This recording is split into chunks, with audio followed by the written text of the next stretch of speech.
This is my post-fight reaction to Rhiannon Dixon versus Terri Harper.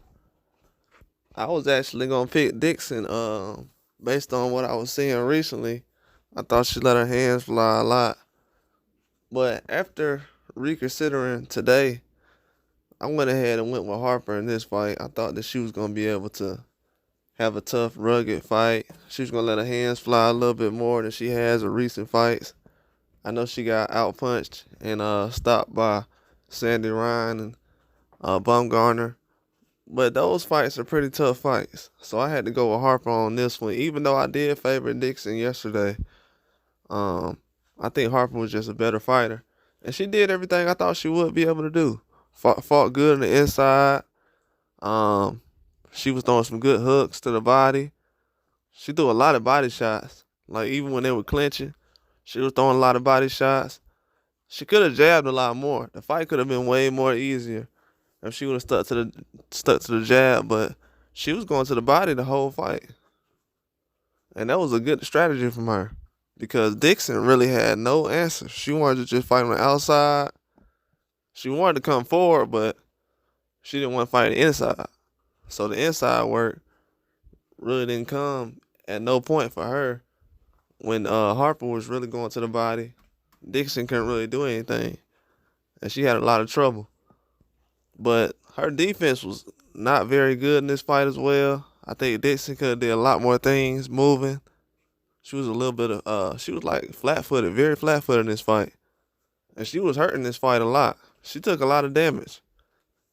But kudos to her for actually going through the fight and actually fighting to the end. But it was a very good fight, man. Harper came out and really did a lot of damage.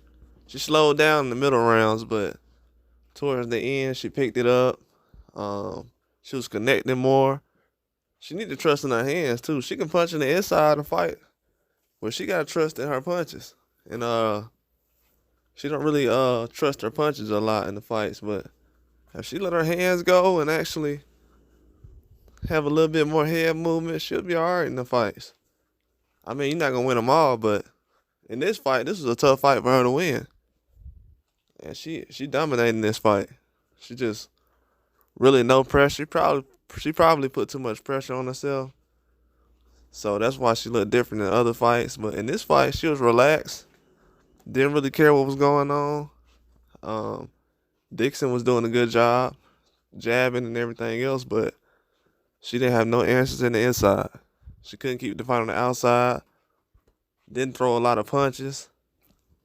That's what really slowed her down. She didn't throw any punches like she could have, and that held her back in this fight.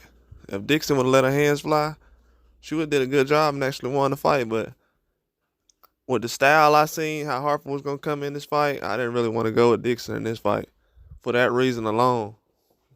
When she could just sit there and pop shots and boom, boom, boom. But when she got somebody who walking forward and trying to win the fight, that ain't happening. So, especially against Harper. But that was a good fight, man. Harper did a good job. Dominated. Now she's the champion. She I think, well, I ain't gonna say what sanctioned by. I think it's a WBO lightweight world champion. Yeah. Definitely did a good job in that fight. That was a good fight, man. It really was. That fight was almost better than the fight last night. I don't know. It's pretty close. I ain't gonna lie. That was a good fight.